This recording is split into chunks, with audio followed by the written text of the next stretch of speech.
Et 1 Corinthiens chapitre 15, versets 27 à 28, je répète, 1 Corinthiens 15, versets 27 à 28, il est dit, en effet, il est écrit, Dieu lui a soumis, non, Dieu lui a mis sous ses pieds. Non, Dieu lui a tout mis sous ses pieds. Il y a point.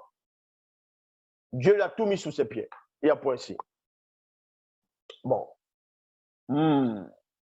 Déjà pour commencer, 1 Corinthiens chapitre 15. Dans 1 Corinthiens chapitre 15 ici, le début du verset est faux. C'est un mensonge. C'est ce qu'on appelle le christocentrisme.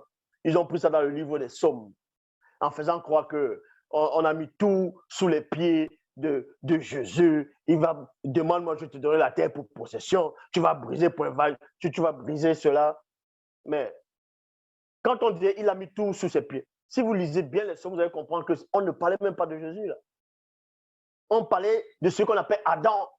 C'est à Adam qu'on a donné toute la terre, qu'on a mis tout sous ses pieds. Vous êtes là, le christocentrisme, vous prenez là, vous modifiez là, parce que vous voulez asseoir un mensonge. Mais on va quand même lire. On va vous donner ce verset cadeau dans 1 Corinthiens 15, 27 à 28. En effet, il est écrit, Dieu a tout mis sous les pieds. Il y a point ici. Mais il est clair que dans cette phrase, virgule, le mot tout n'inclut pas Dieu qui soumet toutes choses au Christ. Donc, Dieu ne va pas se soumettre à Christ. Donc, lorsque toutes choses auront été soumises au Christ, alors lui-même, virgule, le Fils se soumettra à Dieu qui lui aura tout soumis. Ainsi, virgule, Dieu régnera parfaitement sur tout.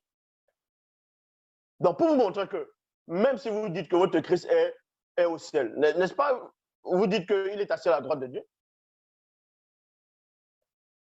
Comment vous dites que Jésus est assis à la droite de Dieu?